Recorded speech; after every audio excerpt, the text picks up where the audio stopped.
They said it could not be done. A wheeled truck, built in a shipyard, by a country the whole world had banned from buying weapons, sent against Soviet tanks, in a war most Americans have never heard of. Every military textbook on earth said this vehicle should have burned in the first hour. Instead, over a single morning in October of 1987, it helped shatter the combat effectiveness of a Soviet-equipped Angolan brigade on the banks of the Lomba River. And in the 4 weeks around that morning, 61 Soviet-supplied tanks would be destroyed or abandoned during the campaign.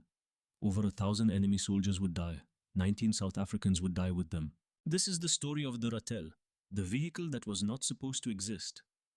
The battle Soviet planners believed would secure the road to Mavinga, and the country that won it and vanished 7 years later. Southern Angola, 200 kilometers north of the Namibian border. The Lomba River winds through elephant grass and dense scrub that swallows sound and light. Then the engines come. 12 wheeled vehicles rolling through the bush. 6 wheels each, painted the color of the dust they leave behind. Nearly 3 meters tall, over 18 tons. A long rifled gun jutting from a low turret. Run-flat tires the size of a grown man. They look wrong. They look impossible. Most contemporary military doctrine favored tracked infantry fighting vehicles over wheeled designs.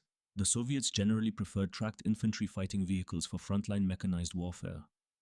The Americans had insisted an infantry fighting vehicle needed tracks. So had the Germans. So had the French. And yet here it came, rolling toward a full mechanized brigade of the Angolan army. T-54 and T-55 main battle tanks. Armored personnel carriers.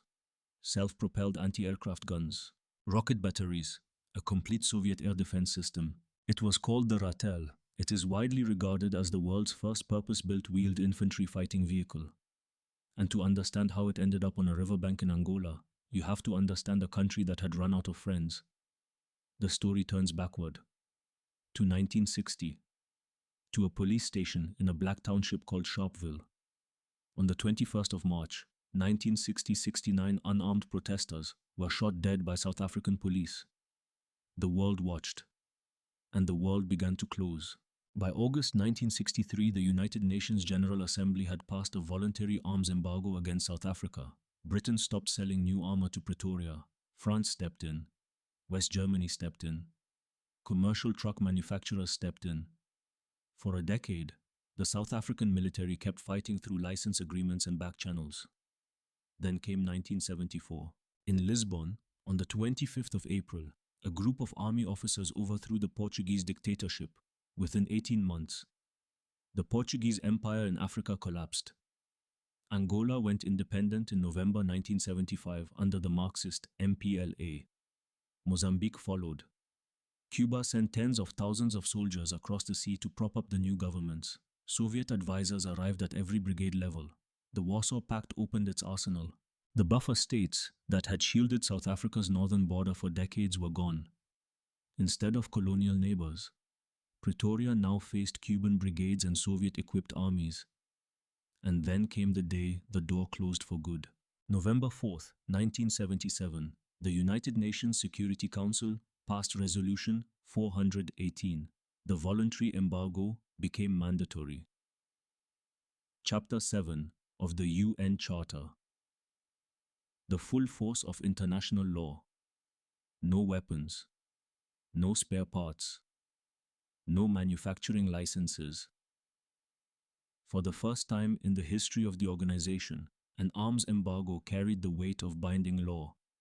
South Africa had two choices: fight with obsolete equipment or build its own. It chose to build. The problem, on paper, was straightforward. Impossible, but straightforward. The border ran more than 1,000 kilometers across sand, scrub, and unmapped bushveld. Tracked infantry fighting vehicles meant tank transporters, fuel convoys, recovery teams. The South African army did not have those in the numbers required. The abrasive Kalahari dust chewed through tracks in weeks. The old French elands and British-designed Saracens could not carry enough men, could not self-deploy across the theater, could not survive a modern Soviet anti-tank round. The design brief was blunt. Build a vehicle that can drive 1,000 kilometers under its own power. Carry 8 infantry to the fight. Fight from the vehicle itself. survive a landmine, run on commercial truck parts, because the embargo had cut off everything else, and do it all with as few imported military components as possible under the embargo. The work ran through a company called Sandock Austral. Hulls were welded in its Durban shipyards and railed inland for final assembly at Boksburg, east of Johannesburg. South Africa's first purpose-built armored vehicle plant was, in effect, a shipyard and a rail siding. The first production standard, Ratel, entered service in the mid-1970s, was over 7 meters long and more than 2 meters tall. Combat weight, 18.5 tons. The hull, welded steel, 20 millimeters on the frontal arc. The underside shaped into a V, so a landmine blast would deflect outward, not upward through the crew. The engine was a Bussing D3256 turbocharged inline-six diesel, 282 horsepower, 6 wheels driven through a fully automatic transmission. Top speed 105 kilometers an hour. Operational range 1,000 kilometers on a single tank of fuel. There were 5 main combat variants. The Ratel 20 with a 20mm autocannon and 9 dismounted infantry. The Ratel 60 with a breech-loading mortar. The Ratel 90 mounting a 90mm rifled gun in a low compact turret, a command vehicle. And later, the Ratel ZT-3 mounting 3 tubes of laser-guided anti-tank missiles. It was the first wheeled infantry fighting vehicle in the world. It predated the American LFE-25 by 7 years. It predated the American Striker by more than 2 decades. But here is the first thing worth stopping on. The Ratel was designed primarily as an infantry fighting vehicle, although the Ratel 90 variant was specifically intended to provide mobile fire support and limited anti-armor capability. It was designed to move 8 infantrymen through 1,000 kilometers of African scrub and put them in a fight against insurgents. Killing T-55s was not on the drawing board. That role would be forced on the vehicle by embargo, by geography, and by circumstance. In the end, the Ratel became famous for a job it was never meant to do. It was a historical accident wrapped in welded steel. By 1977, the first Ratels were entering service with 1st South African Infantry Battalion at Bloemfontein. The unit redesigned its shoulder flash. It showed a rampant honey badger. In Afrikaans, the word Ratel means honey badger. The animal is small, low to the ground, almost comical in appearance. It weighs less than a large dog. And it is known across southern Africa for one trait. It refuses to back down from anything. Not lions, not leopards, not cobras, nothing.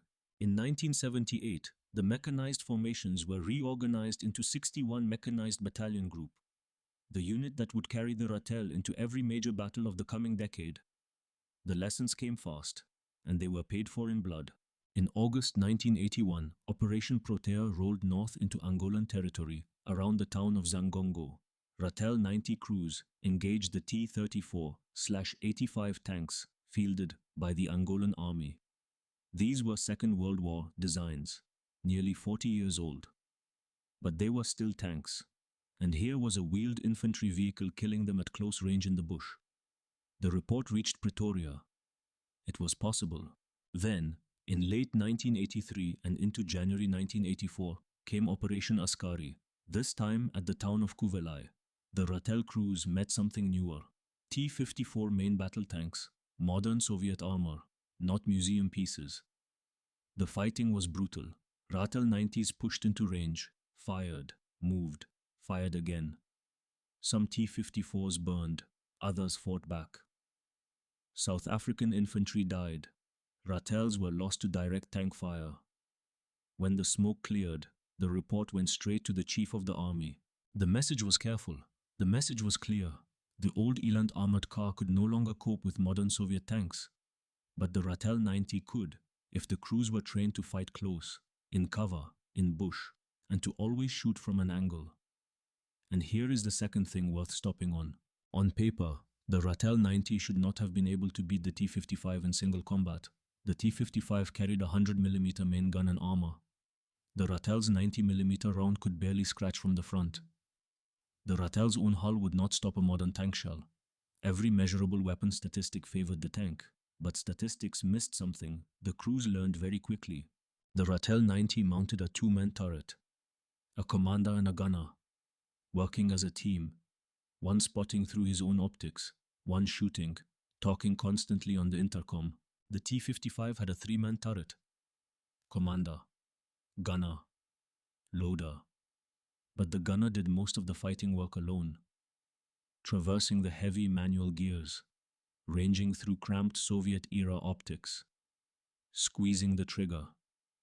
In the time it took a T-55 crew to swing that turret onto a target hidden in dense bush, a well-trained Ratel crew could already be firing 90mm French gun technology, licensed in the early 1960s, beating Soviet tank technology of the late 1940s.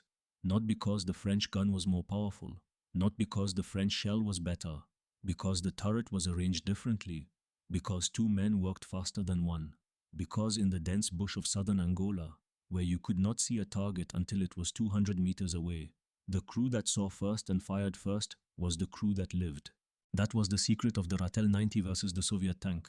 Not steel, not caliber, not armor. Crew coordination, bush, range, angle. By the middle of 1987, the men of 61 Mech had done something no one in the Kremlin or the Pentagon would have believed a decade earlier. They had turned an infantry fighting vehicle, built by an embargoed country in a converted shipyard, into a functional tank killer. They did not know what was coming. They did not know that in the summer of 1987, a Soviet general named Konstantin Shagnovich was drawing up the largest Angolan offensive of the entire war. They did not know that in less than 3 months, a squadron of Ratels would meet an entire Angolan armored brigade on the banks of a river most of them had never heard of. They did not know that the Lomba was waiting. The plan had a name that told you everything about who wrote it. Operation Saluting October, named in honor of the Bolshevik Revolution of November 1917, the month Lenin's men had stormed the Winter Palace in Petrograd and pulled Russia out of the First World War. 70 years later, in the summer of 1987, a Soviet lieutenant general named Konstantin Shagnovich sat in a headquarters in Luanda and drew up a campaign in that name. His target was not a European capital. It was a small town in southeastern Angola called Mavinga. Mavinga was the key. If Mavinga fell, the rebel movement UNITA would lose its northern shield. Its headquarters at Jamba, near the Namibian border, would be exposed. UNITA would collapse. And with UNITA gone, the war for southern Africa would be over. Angola would become a permanent Soviet ally. Southwest Africa, the territory the world called Namibia, would become the next domino, and the buffer between the Warsaw Pact and the diamond mines of South Africa would evaporate. That was the stake. Shagnovich had the tools to do it. 8 brigades of the Angolan army, FAPLA in total. Around 6,000 men in the assault columns. About 80 Soviet tanks, most of them T-54s and T-55s, brought in through the port of Namibe and shipped up on the long, dusty railway to Minong. Over $1 billion in fresh Soviet weapons, new from the crates. The plan split the assault into 2 prongs. In the north, 1st Tactical Group, built around 21st Brigade and 16th Brigade. In the south, 2nd Tactical Group, built around 47th Brigade, the Armored Spearhead, and 59th Brigade, mechanized infantry. Soviet advisors rode with every brigade command post. Cuban pilots flew close air support out of Angolan air bases in the region, including Minong. On paper, this was a Warsaw Pact operation in Angolan uniforms. The South Africans found out fast. On August 4th, 1987, Operation Modular kicked off. The name was deliberately dull. The intent was not. 61 Mechanized Battalion Group crossed the border from its base at Rundu into Angola. 32 Battalion, a specialized unit of dissident Angolans led by South African officers, joined them inside the country. 101 Battalion of the Southwest African Territorial Force came up behind. In total, no more than 3,000 South African and Allied troops, against 6,000 FAPLA soldiers and 80 tanks. Commanding all of it was Colonel Deon Ferreira, a lean, quiet officer of 20 South African Brigade. His orders were simple and impossible. Stop the offensive. Save UNITA. Do not take casualties. By the 28th of August, the lead FAPLA brigades had reached the northern bank of the Lomba River. This was the moment the South Africans had been waiting for. If FAPLA could cross the Lomba, the road to Mavinga was open. If they could be held on the north bank, or destroyed on the south, the whole offensive would break down. The Lomba is not the Rhine. It is not the Danube. In many stretches, a man can walk across it. But its banks are treacherous. Black cotton soil, swamp, elephant grass so dense you cannot see 50 meters. It is the kind of terrain that eats tanks. That was where the killing would happen. September 9th, 1987, FAPLA's 21st Brigade began to cross the Lomba about 12 kilometers east of its confluence with the Kunzumbia River. Waiting on the south bank was Combat Group Bravo, under a hard-nosed South African officer named Commandant Robbie Hartsleaf. Hartsleaf was a man who moved his headquarters forward every night to sleep near his forward troops. When the Angolan armored personnel carrier started to move across the water, he attacked at once. A BTR-60 was destroyed in the crossing. FAPLA artillery answered. Bravo pulled back. On the 10th of September, Bravo came back for another try. This time the Angolans sent 3 tanks. The Ratel 90S opened fire. The shells struck the frontal armor of the T-55s and skipped off. For a moment, on that riverbank, in the reeds and the elephant grass, the doctrine died. All those years of training, all those reports to the chief of the army, the Ratel 90 could not stop the tanks. Not at that angle. Not head-on. The T-55s kept coming. That was when a young major named Hannes Nordman of 32 Battalion arrived at the Lomba with something new, something the world had never seen in combat before, the Ratel ZT-3.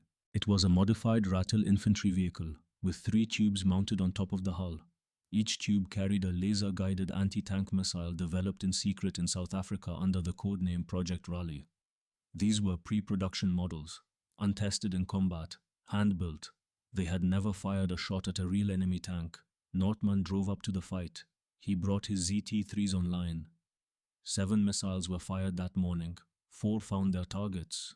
T-55 turrets flew off in gouts of black smoke.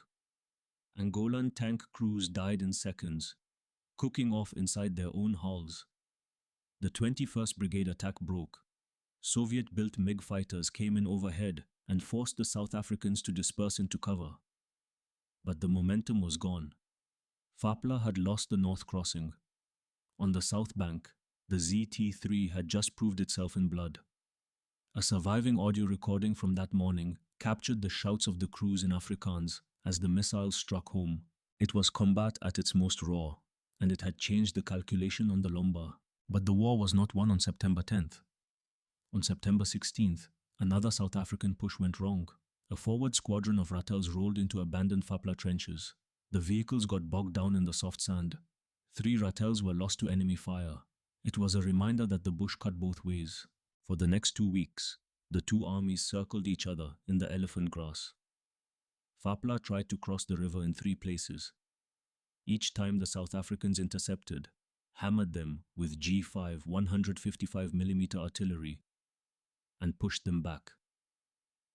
Soviet advisors watched their Angolan trainees crack under the pressure. One of those advisors was a Soviet colonel named Vyacheslav Mityev. What he later wrote about the campaign left no room for spin. The Angolans hear gunfire and they run. They are not brave soldiers. The Angolans were terrified of the South Africans. Many just ran away as soon as the enemy advanced. Read that carefully. That is not a South African report boasting about the campaign. That is a Soviet officer, sent by Moscow, writing about the men he was there to lead.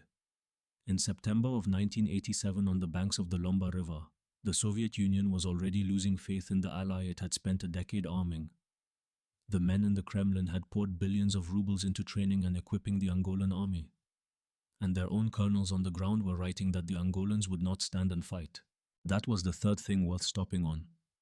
The battle that was about to happen was not just a battle between weapons. It was a battle between morale, doctrine, and command. The South Africans had those things in professional balance. The Angolans, through no fault of the ordinary conscript, did not. Blaming the Angolan soldier for what would come next misses the point. The system he was fighting in had already broken above him. Meanwhile, back at 20 South African Brigade headquarters, Colonel Ferreira was preparing something specific. On the 20th of September, he gave a written order to Commandant Boksmit. commander of 61 Mechanized Battalion Group. The order was direct. Prepare to destroy 47th and 59th Brigades the moment they move into a killing ground you have selected and reconnoitered yourself. That phrase, killing ground, was a pillar of South African doctrine. You did not attack the enemy where he was strong. You maneuvered him into terrain of your choosing, then you closed the trap. Ferreira's staff began to scout the south bank of the Lomba, meter by meter, looking for the piece of ground where a Ratel squadron could destroy an entire Soviet-equipped brigade. They found it in the shape of the terrain itself, dense bush that would blind Angolan gunners. Open lanes just wide enough for Ratels to shoot and reverse. Soft ground that would trap tanks if they tried to maneuver. The trap was set. Now they needed the enemy to walk into it. That is when the enemy's own command started to help.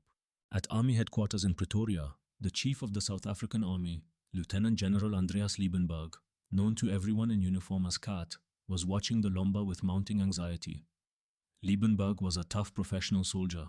He worried that 47th Brigade, dug in south of the Lomba, could become a springboard for a renewed FAPLA offensive. He wrote to Ferreira, in effect ordering him to find a military solution to 47th Brigade. Do it soon. The pressure was on. Then, on September 28th, South African Signals Intelligence intercepted a stunning exchange. A message was flowing between the FAPLA operational headquarters at Cuito Cuanavale and the commander of 47th Brigade in the field. The order from Cuito Cuanavale was aggressive. Leave the safety of your jungle position. March east, toward Mavinga. 70 kilometers of open bush. You are the strongest brigade we have. Go take the town. Ferreira's officers listened and could not believe what they were hearing. The order was tactically insane. It would strip 47th Brigade of its cover and expose it in the open bush, exactly where the South Africans wanted it. Then, on the 1st of October, saner voices in Cuito Cuanavale rescinded the order. Forget marching east. Instead, complete the TMM bridge across the Lomba. Cross to the north side. Rejoin the other brigades. Now stop and think about what that means. In the span of 3 days, the FAPLA High Command had given the same brigade 2 completely different orders. First, they were to move east to seize Mavinga. Then they were to move north across the Lomba. Confusion at the highest level of the offensive. Contradictions from the same headquarters. This was the enemy the South Africans were about to attack. That was the fourth thing worth stopping on. The disaster that was coming for 47th Brigade would not be caused, in the end, by South African firepower. It would be caused by South African maneuver, by South African crew training, and above all, by orders that its own high command could not keep straight for 72 hours in a row. On the ground, the brigade commander, whose name has not survived in the accessible records of this war, was being told to attack in one direction, then move in another, then hold in place. Then bridge a river his engineers were struggling to span. And while Cuito Cuanavale was arguing with itself, Boxsmith's Rattles were rolling into position. By early October, Charlie's squadron of 61 mechanized had moved up to the edge of the killing ground. 12 Ratel 90s, a company of mechanized infantry in Ratel 20s. Combat Group Bravo in reserve. G5 howitzers laid on pre-plotted targets across the killing zone. Every gun in the battle group was ranged to the meter on the ground 47th Brigade was walking toward. On the other side of the bush, the FAPLA soldiers of 47th Brigade could hear the South African artillery in the distance. They had already lost men in the crossing attempts. Their engineers were struggling with the TMM bridge in the shallow, treacherous water. Fuel was short. Radio traffic from Cuito Cuanavale kept changing. Their Soviet advisors, according to intercepted signals, were pulling back to the safer rear positions. And now imagine you are a 19-year-old FAPLA private in that brigade. You joined the army because in Angola, in 1987, the government could conscript you. You have been on this river for weeks. You have watched trucks burn. You have watched the Cuban helicopters fly out with wounded. You have heard the older men whisper that the South Africans are coming. Above you, in a command truck somewhere behind the tree line, an officer is trying to work out orders that changed for the 3rd time in a week. And in the bush, less than a kilometer away, a South African squadron leader named Philip Van Wyk is looking at his map and waiting for first light. October 3rd would decide everything. First light on the 3rd of October, 1987. The sun came up over the Angolan bush the way it always does, flat orange light through the elephant grass, dust hanging in the still air, birds calling somewhere in the acacia, and on both sides of a killing ground that only one side knew existed. Thousands of men waited for the day to begin. At the edge of the bush line, Major Philip Van Wyck of Charlie Squadron, 61 Mechanized Battalion Group, checked his map one more time. 12 Ratel 90s were spread out along his front. Crews inside were sweating already, engines idling low. Behind them, Commandant Bock-Smith's Command Ratel held its position with the reserve. Behind him, Combat Group Bravo. Behind them, the G5 howitzers, laid on target lines that had been walked meter by meter for 2 weeks. Everything was in place. Everything was ranged. Everything was waiting for 47th Brigade to keep doing what it had been ordered to do. And on the other side of the bush, they did.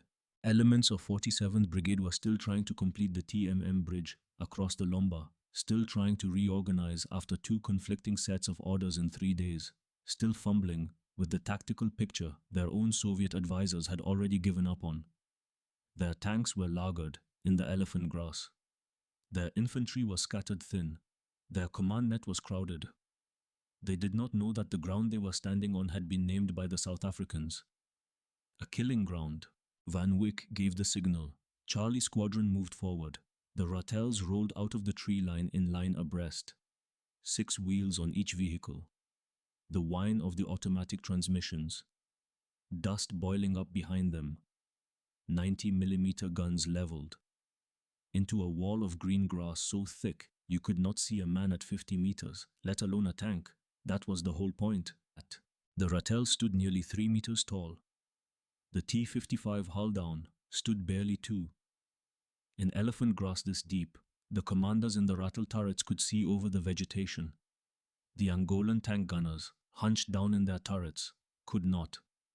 The South Africans had a 2-second head start on every engagement of the day. In tank combat, 2 seconds is a lifetime. The first contact came fast. A T-55 dead ahead, turret slowly traversing. The Ratel gunner did not wait for a perfect angle. 90mm high explosive anti-tank round, fired, reloaded, moved. The tank did not die from the front. That was never the plan. The Ratel had already broken to the flank while the loader slammed a fresh round home. The next shot came in at an angle, into the side armor of the turret. Then the ammunition inside the T-55 caught. Then the ammunition detonated violently, in some cases blowing the turret off the hull, tumbling into the grass in a sheet of orange fire. That was the pattern for the whole morning. See first, shoot first, move, reload, angle, kill. The Fapla infantry broke almost immediately.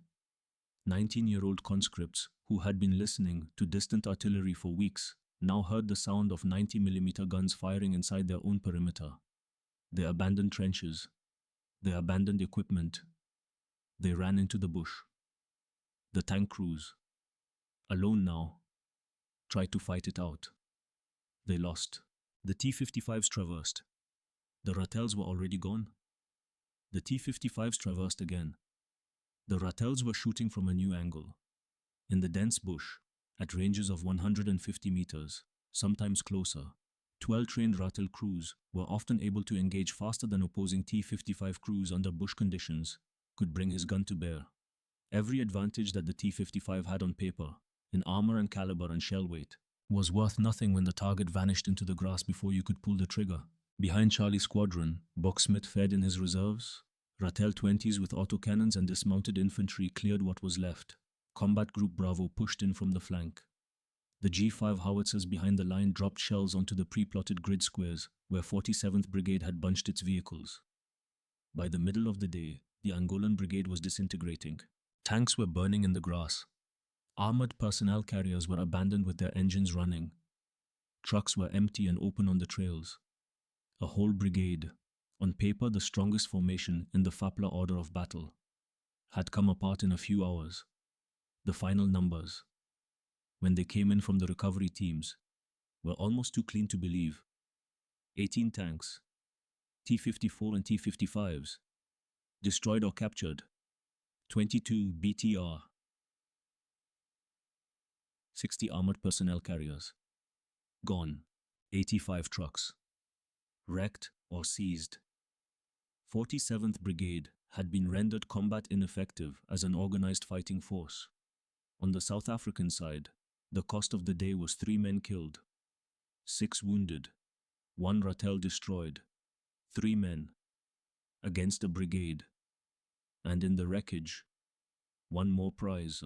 Recovery crews moved across the smoking killing ground and came upon a Soviet SA-8 mobile surface-to-air missile system sitting intact in the grass. The vehicle had been abandoned by its Angolan crew. Its launcher was undamaged. Its electronics were unbroken. In the West, no intelligence service had ever gotten its hands on a complete SA-8. It was one of the most tightly guarded pieces of Soviet air defense technology of the Cold War, and now it was in South African hands. Within weeks, that SA-8 would be on its way, quietly, through the appropriate channels, to Western intelligence services.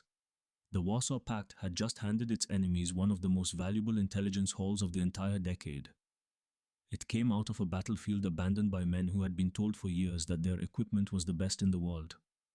The battle on the Lomba, on that single day, was over. The larger campaign was not. Between the 9th of September and the 7th of October, across the entire Lomba fighting, the total FAPLA losses came to 1,059 dead, 2,118 wounded, 61 tanks, 83 armored vehicles, 20 multiple rocket launchers. The offensive was finished. Shagunovich's plan for Mavinga was dead. UNITA would survive.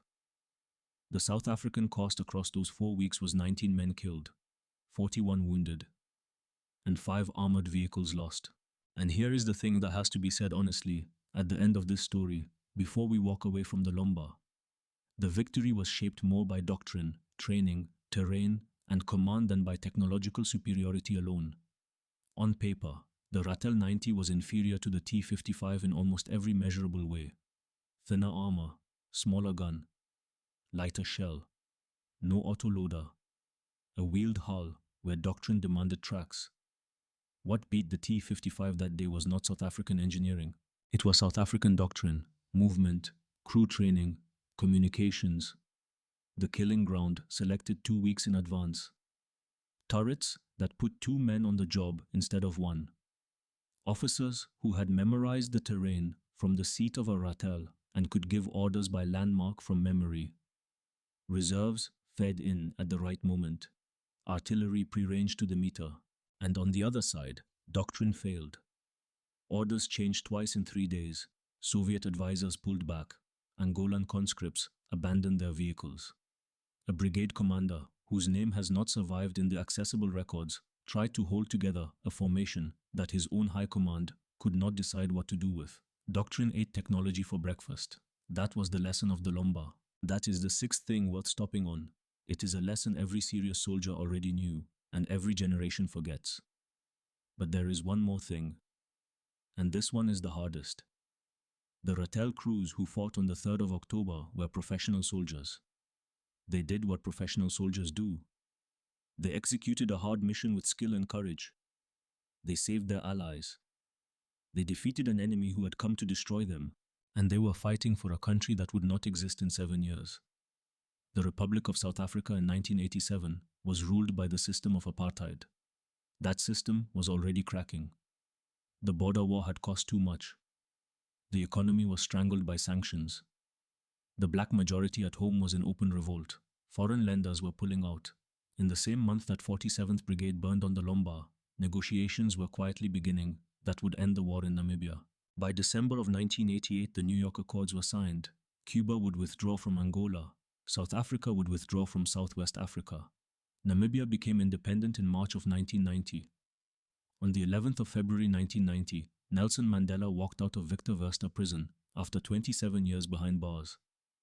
In 1994, the flag under which the men of Charlie Squadron had fought on the Lomba was hauled down. Apartheid ended. The new South Africa raised a new flag. The soldiers of the Ratel were still alive. Their vehicles were still in service. Their squadrons still existed on paper. But the country they had fought for on that riverbank in October 1987 was gone. That is the 7th thing worth stopping on. They won the battle. They broke a Soviet-designed offensive.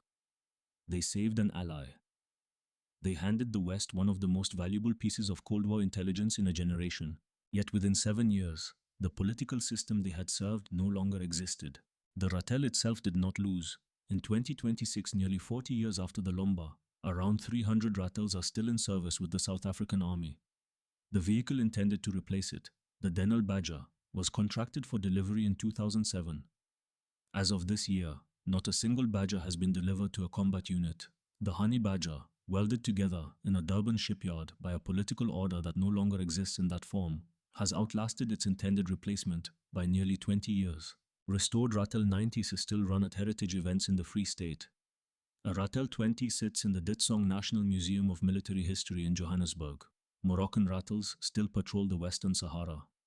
Jordanian Ratels still serve, refitted with American engines. The vehicle that was not supposed to exist is widely regarded as one of the pioneers of modern wheeled infantry fighting vehicle design. The LAV-25, the Striker, the Boxer, the Patria. Every one of them stands in the conceptual shadow of the machine that first rolled out of Boksburg in 1976. But go back one last time, to the 3rd of October 1987, to the banks of the Lomba River, to a killing ground where a squadron of wheeled vehicles, built by an embargoed country in a converted shipyard using commercial truck parts, destroyed an entire Soviet-equipped brigade in a single morning. 3 men died on the South African side that day. Over 1,000 had died on the Angolan side by the end of the campaign. The men of Charlie's squadron rolled back through the elephant grass in the late afternoon. Their vehicles were dust-covered. Their gun barrels were still warm. Around them, the wreckage of 47th Brigade smoldered in a horizon of black smoke. A Soviet SA-8 sat waiting to be recovered. They had done the impossible. They had helped defeat the Soviet-backed offensive toward Mavinga. And in the long story of the Cold War, in a war most Americans never heard of, they had won a battle that would be studied by tank officers for a generation. The Honey Badger did not back down. Not from Lions. Not from Cobras. Not from T-55s. Not from anything. That was the Ratel. That was the Lomba. That was the end of Operation Saluting October.